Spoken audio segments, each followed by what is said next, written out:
Assalamualaikum warahmatullahi wabarakatuh.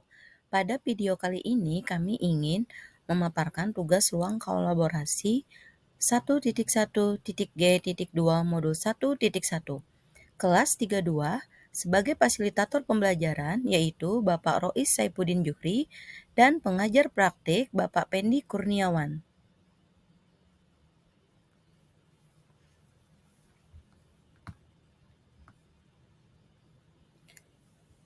Kelompok 2, calon guru penggerak Angkatan 11 Kabupaten Tanah Laut, Kalimantan Selatan.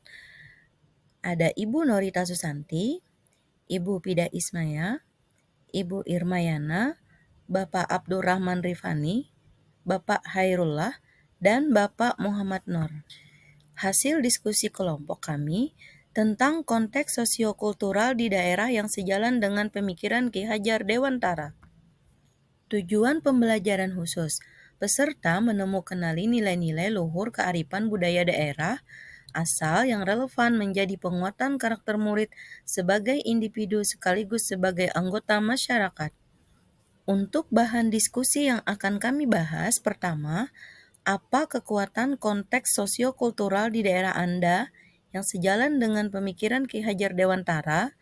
Yang kedua, bagaimana pemikiran Ki Hajar Dewantara dapat dikontekstualkan sesuai dengan nilai-nilai luhur kearifan budaya daerah asal yang relevan menjadi penguatan karakter murid sebagai individu sekaligus sebagai anggota masyarakat pada konteks lokal sosial budaya di daerah Anda yang dapat diterapkan. Yang ketiga, sepakati satu kekuatan pemikiran Ki Hajar Dewantara yang menebalkan laku murid di kelas atau di sekolah Anda sesuai dengan konteks lokal sosial budaya di daerah Anda yang dapat diterapkan. Apa kekuatan konteks sosiokultural di daerah Anda yang sejalan dengan pemikiran Ki Hajar Dewantara?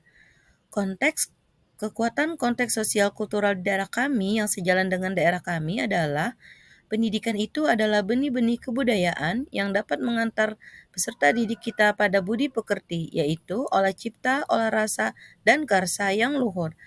Kemudian, kekuatan konteks sosiokultural di daerah Kalimantan Selatan memiliki potensi yang dapat diintegrasikan dalam proses pembelajaran dari jenjang SD hingga SMA adalah kerajinan anyaman purun.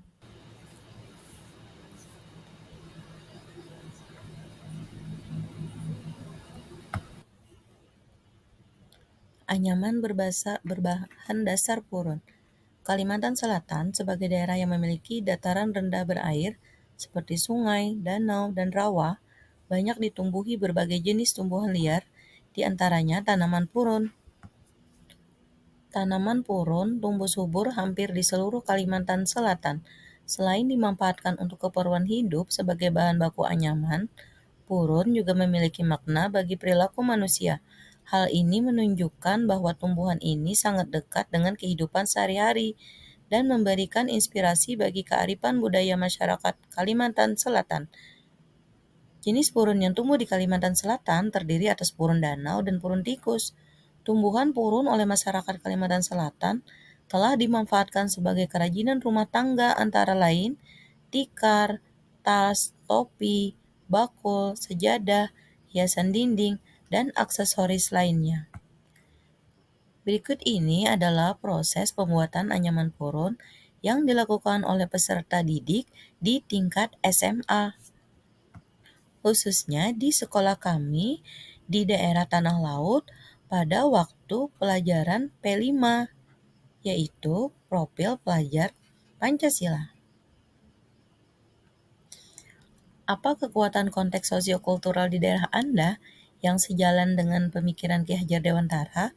Yaitu nilai gotong royong. Prinsip gotong royong sangat bermanfaat bagi pelaksanaan pembangunan nasional karena semua masyarakat merasa saling memiliki. Masyarakat juga saling merasa mempunyai tujuan yang sama, yakni terwujudnya kehidupan yang sejahtera.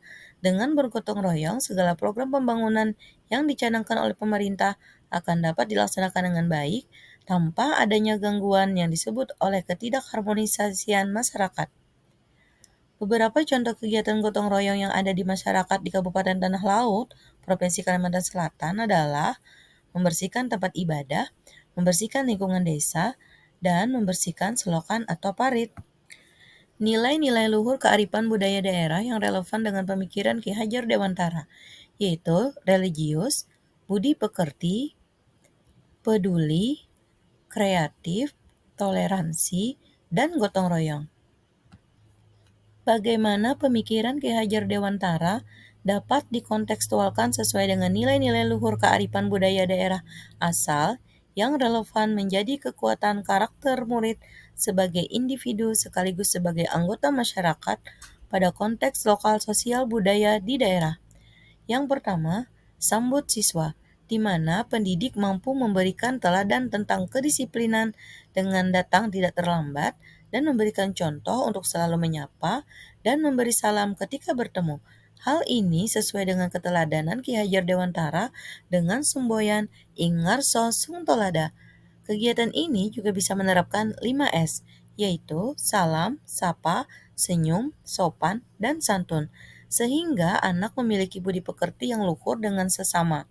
Selain itu, pendidik juga menciptakan suasana yang nyaman, sehingga pembelajaran yang dilakukan siswa setiap hari seperti dalam permainan, yang tidak takut salah, takut dimarahi, dan sebagainya. Hal ini sesuai dengan kontekstualisasi Ki Hajar Dewantara bahwa pendidikan adalah permainan. Pendidikan adalah hal yang menyenangkan. Bagaimana bisa menyenangkan kalau gurunya saja sudah menakutkan? Yang kedua, yaitu dengan melakukan kebersihan bersama-sama. Pendidik juga ikut andil dalam melaksanakan keberhasilan ini untuk membangkitkan semangat peserta didik secara gotong royong dalam melaksanakan tugas dan tanggung jawab agar mendapatkan hasil yang maksimal. Hal ini sesuai dengan semboyan Ki Hajar Dewantara, yaitu Ing Madya Mangun Karsa. Yang ketiga yaitu melakukan pembelajaran secara berkelompok. Pelajaran berkelompok memberikan kesempatan siswa untuk berdiskusi, bertukar pendapat, dan gagasan dengan lebih berani dan terbuka. Maka dalam hal ini peran guru adalah berkecimpung di dalamnya untuk membangkitkan semangat dan memunculkan ide-ide yang menstimulus siswa untuk lebih kreatif dan kritis serta mendorong dan mengarahkan siswa untuk melakukan hal yang baik. Kegiatan ini adalah kegiatan yang berfokus pada murid, sedangkan peran guru di sini adalah melaksanakan semboyan Tutwuri Handayani. Sepakati satu kekuatan pemikiran Ki Hajar Dewantara yang menebalkan laku murid di kelas atau sekolah sesuai dengan konteks lokal sosio-budaya di daerah yang dapat diterapkan. Pemikiran Ki Hajar Dewantara adalah pemikiran yang cemerlang dalam dunia pendidikan. Tidak ada darinya yang melemahkan atau menghancurkan dunia pendidikan kita.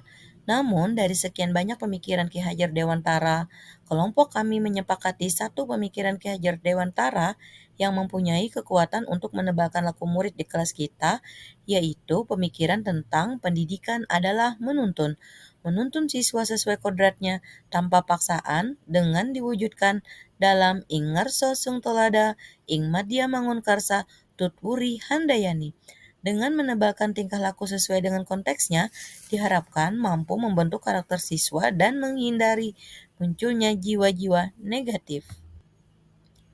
Kesimpulan dari materi yang kami paparkan, setelah mempelajari berdiskusi tentang pengintegrasian nilai sosiokultural dengan pemikiran Ki Hajar Dewantara, maka dapat kami simpulkan bahwa pendidikan harus sejalan dengan nilai-nilai luhur budaya agar bisa memberi tuntunan kepada siswa untuk melakukan budi pekerti yang baik, sehingga siswa dapat menyadari bahwa pentingnya memiliki sikap belajar dan berlatih untuk bertanggung jawab, nasionalisme, disiplin, sopan santun, gotong royong, dan mandiri.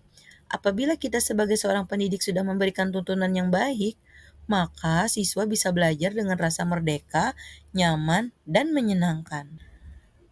Terima kasih sudah menyaksikan video kami. Satu kata, salam guru penggerak. Tergerak, bergerak, dan menggerakkan. Wassalamualaikum warahmatullahi wabarakatuh.